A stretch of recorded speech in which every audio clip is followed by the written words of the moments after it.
We are pleased that the guest we've got today is a professional MMA welterweight athlete who is currently signed and competes in one fighting championship. Ladies and gentlemen, Mr. Furqan, the Lion Cheema. Normally we do like a bit of a handshake, brother, but we'll just do like a virtual elbow or something, man. I'm happy with that. Cool, man. Thank you for making the time to see me today. I really appreciate it. No worries. I've come to your gym here at KBW in Dewsbury. Just kind of give me an idea what you've been covering here and other gyms and what you've been up to with your time. Yeah, so this is a family gym. So this morning today we've just been working on boxing. Right. Did a bit of a couple of miles on treadmill. Yeah. And then we got on to like the basics of boxing. So we're just working on like a bit of footwork. And then just trying to neaten up my shots on the pad work side of things. So yeah. Is there anyone specific you work with the boxing side? Yeah, so I'm working with Tani, who's the boxing coach. Yeah. And really what we're trying to do is just neaten up our shots a bit more. And then just working a bit more on footwork, so we've changed the footwork style a little bit for future fights. Yeah, cool, man. This gym used to be a boxing and an MMA gym, didn't it? Yeah. Because right back down there was a massive cage and we used to train it, didn't we, years ago? Back in days, yeah. Yeah, but KBW is renowned for the boxing side. That's kind of like where it's got off the ground, hasn't it? And it's got a lot of fighters under its belt as such for the boxing. Yeah. So how long has this gym been here and what's the background of that, I the think history? It's been over 10 years, 11 Right. years. So we started off as an MMA gym, as you know. Yeah. So we kicked it off as an MMA gym, and then from there, they got more of an interest through boxing, so it moved on to a boxing gym, and the MMA side kind of just disappeared. Did you have some UFC fighters here? Yeah. Oh, what's his name? Ryan Bader. Was it Bader. CB Dolloway? Yeah. They were here, weren't they? They're all Matt Daddy here, so they were the times, I guess. There was a big push for MMA then. Yeah. And then it kind of went to the boxing side, and that's why we've got the rings instead of the cage. But then you go other places to round yourself, don't you? So which other places do you go, and under who do you get your guidance to get you ready for the fights? So I'm currently with SBG Bradford under Mark Spencer. So I'm training there. I've just recently joined SBG Bradford, so I'm working with Mark on the MMA side. Yeah. And then I do my boxing still with Tani, who's the head coach here of the boxing team. And then I do my strength and conditioning again. I do it here or outdoors with my uncle Anjum, who's working on my strength and conditioning. So yeah, we've got a nice little team going on. But you need that mix of everything. Definitely. Yeah, it's interesting you mentioned SBG because last week I went and did a little podcast with David Grant, who's part of the SBG team. He's under SBG Bishop Auckland, and obviously Spenner's part of SBG Bradford. Yeah. Spenner's got a wealth of experience, and I mean he's been involved in MMA from at least a good maybe 2 decades at least. Yeah. And I remember I used to train with. I did many years with I've Spen. heard these stories. I used to train many years with Spen, and nearly all my fights were under Spenner, and I did really well. So he's got that history behind him and that knowledge that he can feed down to you. So you focus on your MMA side specifically with the ground and other stuff with Spen, and then you'll do the boxing here. Yeah, so Mark's like the head coach. He's more or less giving all the ideas, and we're just working on my weaknesses, and we're just building on my strengths as well. And my uncle Anjum, and Tani, the boxing coach, and Mark, they're all working together. But the Mark is the main guy who's actually, obviously giving all the instructions, and I'm glad I've got Mark with me because, I get along with him really well. I've known him for many years, and I'm really looking forward to having future fights with him, and keep going strong. No, it's good. It's good to have. You got to have that one person who kind of takes control, and then breaks it down and says, right, okay, so Tani's going to do this with you. Your uncle's going to do this. I'm going to do that. And collectively, they've all got your best interest at heart, haven't they? Do you know what I mean? Because they want you to do well. As regards to work, are you still having to work full time, or has anything changed, or are you not working at all? I do work, but I'm on part-time hours. I'm really focusing on the MMA side now. Just recently signing with one championship, I need to put time towards the MMA. So I put a couple hours a week in work, but really I'm mainly focused on the MMA side, so I'm putting a lot of time here. I'm aiming to train usually 2 to 3 times a day, 6 times a week. So That's I'm on it, crazy, man. Yeah, I'm on it. But I bet it's cool as well, you know, to be able to be in that privileged position to be able to do that. No, as well. definitely. Luckily enough, you know, I've got sponsors that support me, so you know, I've got a lot of support from my family as well. So yeah, you know, it's looking good, and I'm enjoying it. That's the main thing, you know, I'm enjoying it. So yeah, definitely. So you mentioned one fighting championship. That's a massive organisation, Huge. is that, man? Yeah. So tell me, how did that come about, and have you already competed, and how did that go? Just talk me through the one fighting championship. It was crazy. As you know, I was fighting under your organisation, Combat Challenge. Yeah. So, you know, like I said, we were planning to fight in December. Yeah. So I kind of like, after the fight I had in September, I decided to go on holiday, just relax, chill. Yeah. And my intention was to fight towards the end of Who December. did you fight on the last Combat Challenge? No, so I had a fight on Risk Fight Lead in September, Yeah. and then before that we fought Combat Challenge, which was Andy Corner. Yeah. So we had that fight. You looked ready, didn't you? Yeah, he was. looked ready, man. Yeah, short guy but stocky. Yeah. Yeah, so I fought him, and then we went on to September Risk Fight League. And then from there, you know, I didn't have no intention to, you know, I went on a couple of holidays just to relax out a little bit, and then we were going to hopefully fight on Combat Challenge towards the end of December. I'll just rewind a little bit. For the viewers that don't know, the Combat Challenge, just tell me how that fight went with Andy, and then how the fight went at Risk, so we can kind of get an idea of as the build-up to one fighting championship. Yeah, so Andy was my second professional fight, and that fight I got him in a submission, a rear naked choke. Like I said, you know, he had some power in his hands. I can remember feeling a couple of them punches, but I managed to, you know, get him against the cage, and then take him down and, you know, get the rear naked choke. And then I moved on to fighting on Risk Fight League against Jake Watkins. Again, you know, that would I was quite surprised because Jake actually took me down on the floor, and he had loads of fights, him. Yeah. He's had quite a lot of fights, but he was just like, I was a bit shocked because I remember when I fought against him, I went against the cage and he threw like an overhand, and you can't actually see in the video, but he actually threw a really good overhand. Yeah. And at that point I was stunned. And then somehow we fell onto the floor. Because I think his background is boxing. Yeah. He was throwing some funky kicks as well, so he had a bit of a taekwondo background. But he caught me with a good shot, and from there we went down onto the floor, and I was dazed. It was shocking, but I was actually dazed. And then from there he just threw a couple of elbows, and I remember he split top of my forehead, and there was another part of my head where he split, so I was just gushing with blood. And then somehow I kind of got out of the danger. I managed to, you know, turn him over, got him against the cage, and then I caught him with some knees and finished with TKO. So I managed to get that finish, but that was a bit of a tricky fight, and I managed to overcome it. So was that your second or third? No, that was my third fight. And then from there I decided the next day I went on holiday. I went on 2 holidays during that period, and then shockingly I got a call from MTK, my manager Rizwan. And it was literally like when I just come back from holidays, I got this call from Rizwan, and he said, right, I've got an opportunity for you, and it's a big opportunity, and he says, look, you know, it's a last minute fight. At that point I refused it just because I wasn't ready. You know, I've been on holiday, eating so many burgers, pizzas, just enjoyed it all. I mean opportunities like are big. Yeah, big. Because with all due respect to like Combat Challenge and Risk, we're like feeder shows. You know, and One FC is a different level. So you got the call from Rizwan, and you were like... Yeah, well, to be honest, at that point, he didn't tell me who the organisation is. It's a big organisation. I never thought it would be one championship. So I refused it. I said, look, you know, I'm not ready, you know, and he knew I wasn't ready. And then a couple hours later, he's rang me again, and he says, right, I'm going to tell you what organisation it is. It's one championship. At that point, you know, it kind of triggered me. I thought, you know, I can't refuse that. And then he mentioned it's Pakistan versus India. Now, it was the whole point of one championship. When that got mentioned, that's the point where I couldn't refuse it. I told him, I said, look, Rizwan, I'm not ready. You know, I've just come from holiday, I'm overweight, it's at 77 kilo. It's going to be a tough call, but he said, look, you know, just do anything you can, just get through it and put the work in and just turn up. So it was on the Saturday I got that call.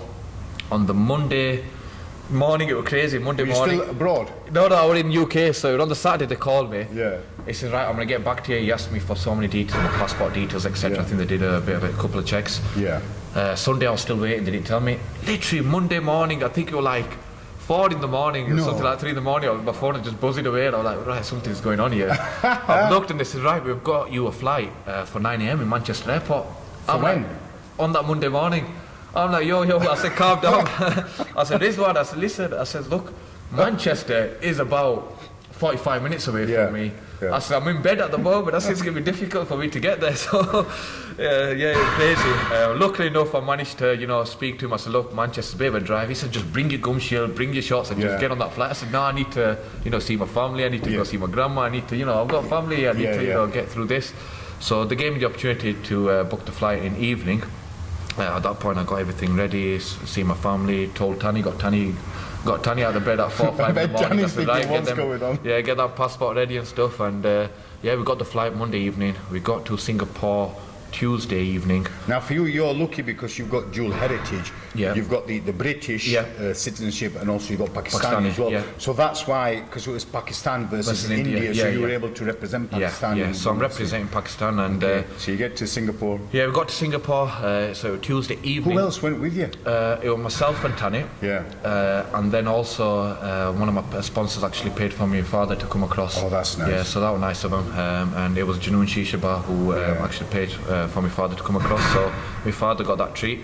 They're all right, them, They've looked after me as well in the past, for helping out on the show and stuff. So good credit guys. where credit's due, Junoon. You've done all right for us. And they were coming on board for other shows as well. And your pops, he goes to all the events, doesn't it? Yeah, he does. He bless him, man. You were nice. It was a treat for my father. I suggested it to Junoon, and I'm blessed. They funded my father, so it was brilliant. For him to come across. But I wanted that because it was a big opportunity. And I just wanted my father to come because he's always been there, and he deserved it. So, and you're from a fighting family, aren't you? Yeah. Because there's you, there's Saif, and Junaid. Yeah. And you've all done something, Saif's done like the boxing side of stuff, and Junaid's done some MMA as well. Does, you've all done that, so you think, right, I'm going to bring my pops in, it must have been nice for him.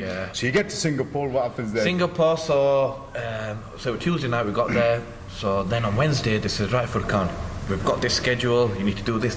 So I went for a head scan, I had to go for a blood test, I had to go crazy, it was just so busy, the schedule.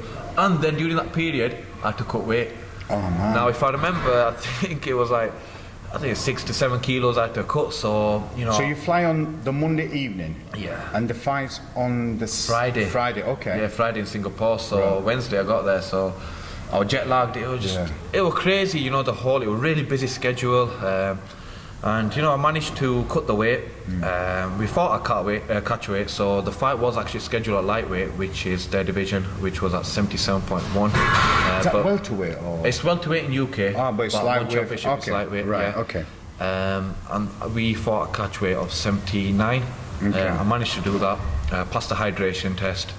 And that was it, man. Just went for that fight and fought Mr. Rahul Raju. And what was his background? Do you know anything about him? Or? So Rahul, he is a brown belt BJJ, and also I think he's a brown belt in Kung Fu. Right. Okay. Yeah, and he's got a bit of a wrestling background. Right. Yeah. Okay. So how did the fight go for you? That fight, to be honest, look, with the lack of preparation, I kind of knew it's not going to go too well. But for me, it was more or less, just getting in there and, just try my best. So I fought Rahul, and it was end of second round. He got me in a submission of rear naked choke. But I felt really drained, just with the weight cut, no preparation, no fitness. I was just trying to survive. So it wasn't the best of fights, but an opportunity like that you can't refuse, and you have to take it. Yeah, I think Furqan, you're not giving yourself enough credit, brother. Because he's a humble guy, do you know what I mean? But sometimes people have got to say it for him. Let's take into account, so you get the phone call. You've just had a fight, you didn't think about anything, you're on holiday, you get the phone call, and then in the morning, the next morning, you get a phone call at 4 o'clock. Mentally, it takes people at fight camps. They have like 4 months of fight camps, just in preparation. You look at 4 days. You didn't even get 4 days. So, and then the arena, the atmosphere, the build-up, the jet lag. You're on like this whirlwind of a conveyor belt. I'm sure there'll be like media stuff you had to do. You had all the scans and the photo shoots and everything. So you're on a crazy whirlwind conveyor belt. There wouldn't have been any drama if you went there and then things didn't work out straight away for you. But by God, you held your own, man. Yeah, I tried. Do you know what I mean? I was just trying to survive, man. And it's just the whole experience. It was different, as you know. I've been fighting regional events, and from 700 people going into 15,000. That's madness. And I was on the main card, so it was insane, you know, the atmosphere. But look, you know, for me, the big challenge was to see if I can, like, you know, settle in that atmosphere. And for me to just achieve that was a big tick. You know, for sure. I didn't know if I could handle 15,000, but when I went in there, I just... You looked comfortable, Yeah. I was comfortable, but I was drained. I was tired, because I only had, like, before that fight, that night, I only had 2 hours sleep, you know, because I just couldn't settle into, you know, the sleeping pattern there. And, you know, there was no routine for you, was there? Yeah, there's no routine, nothing, but like I said, you can't, you know, it's one of them opportunities what you can't refuse, and, you know, no matter what, you know, I'm never going to regret that decision, you know, for me to just, you know, get the opportunity to fight there. That, massive, so... And that's that's allowed you to fight again on there, and they're happy with what they've seen. Do you know when you'll be competing? Have they mentioned anything? Or? Yeah, so originally my contract now, so I've got 5 fights. 5 fights with them? 5-fight contract That's with them. awesome, man. I'm hoping it's going to be this year, obviously with the COVID situation it's popped up. But and flights as well? Yeah, flights, but I'm hoping, you know, because obviously the situation is getting better around September. I hope so. Oh, that'd be awesome. And then again, like I said, I've got a 5-fight contract, so it's due to expire very soon. It's, I think it was a 27-month contract. So I think hopefully if I can even get another fight end of year, and then maybe 3 next year, that'd be perfect. But again, it's up to 1 championship, so I'm just preparing now, just getting ready.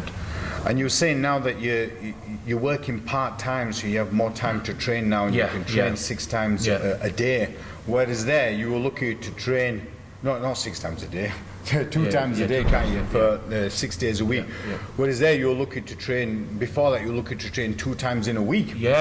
So before that, I used to train, it used to be like 4 times, 5 times a week, but now at the moment, I've just gone on to a different schedule, because like I say, it's a big world stage. And, you know, I know, you know, you need to put a lot of work for this. I'm not saying that you didn't have to put it before, but that would just kind of start my journey. Now I'm, you know, in a big stage.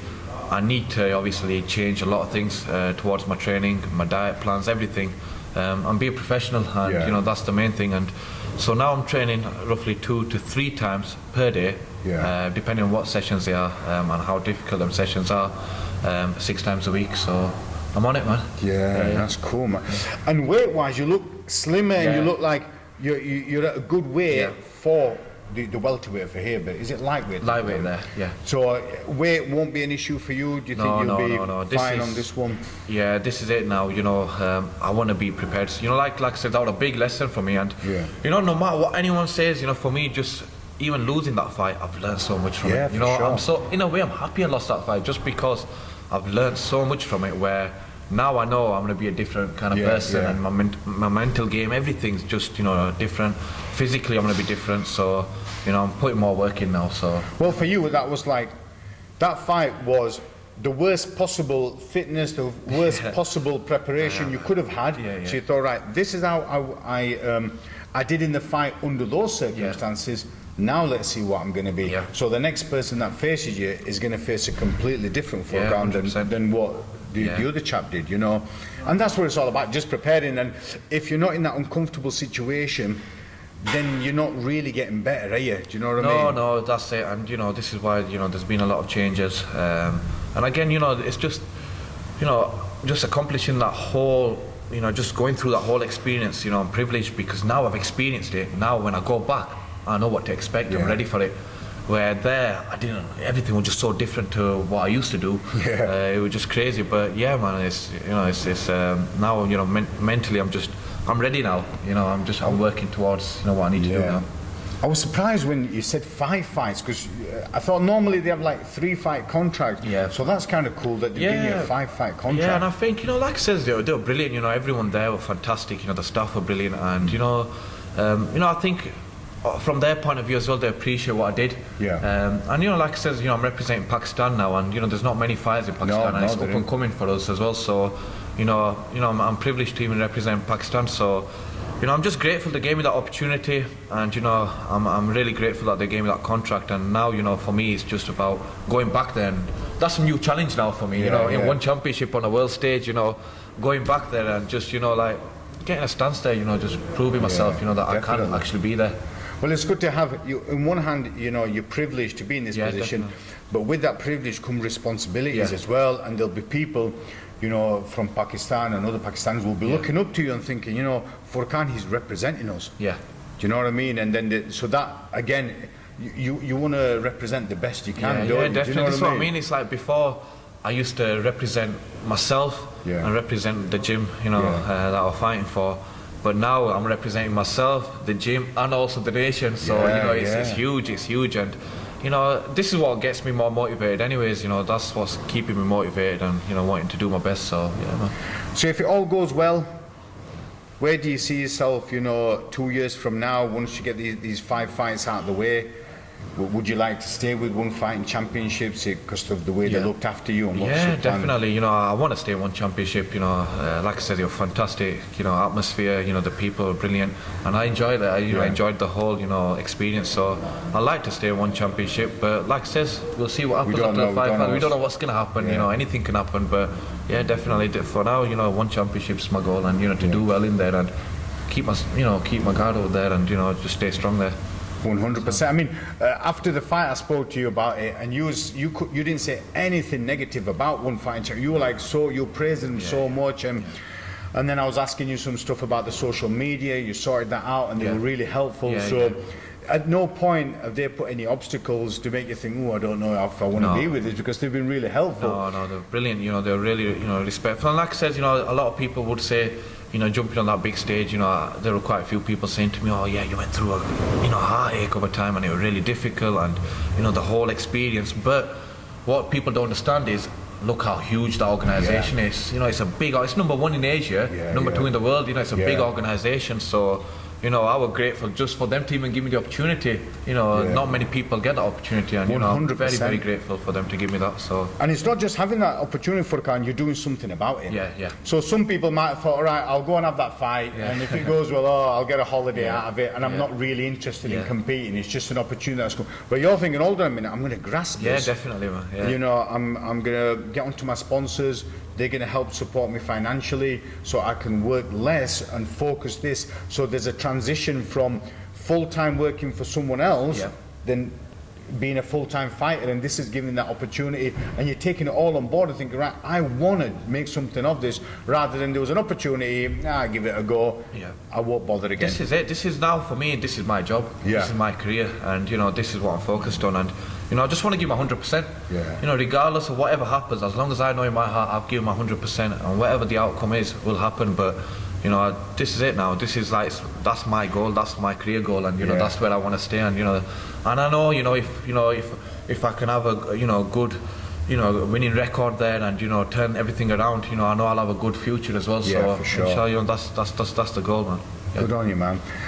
One thing I want to ask you, brother, is like, your background, your martial arts background, has it always been in MMA, or did you start off in other disciplines and then you ended up in MMA? Just tell the viewers a little bit about. Yeah, so it started off as MMA, but I've had the privilege to work more on my boxing. Just because my family's gym is a boxing gym, so you know, I've always focused on my boxing. And again, working on my jiu-jitsu, but they've always been the 2 disciplines I've been working on. Now moving across with Mark, I'm working on me kickboxing, I'm working on my wrestling, and I'm doing a bit of yoga now. So, I've added some stuff on. Who does the yoga down there? So I follow it with my uncle. My uncle's really, you know, strong on yoga, but it was a recommendation from Mark, and you know what? Since I've been doing it, it's been, you know, it's been 6 weeks now. I've been training. Since I've been doing it, you know, I feel a big difference. So. Yeah, man, there's a lot of changes. People don't understand, you know, like what yoga can do. It's not just the breathing, it's the stretching, it's the tightening as well. Your muscles and your limbs, everything gets tight, do you know what I mean? So you need that, don't you? You need to be an all-round package. And it's a form of meditation, you know, like it just makes you relax, you know, so after a hard session, you know, you can just do the stretches and then you can just relax, man, and you know. I thought you'd relax at Junoon Shisha Bar, brother. Nah, man, them days have gone, man. They were the days, but they've gone now. Cool, man. Well, listen, Furqan, it's been awesome catching up with you. Thank you so much for making the time, man, because you were a busy schedule. When I came in, you were already doing some techniques with Tanvir and doing stuff with him. So thank you so much. Hopefully, once all this is done and dusted, we'll interview you again once you've gone back to 1FC, come back with the W, and get the win, and then we'll take it from there. Normally, what we do, brother, you like me and you know, Pakistani style, we'll do hooks, right? So we do that one. Yeah, let's do it. Oh, it is, man. Right.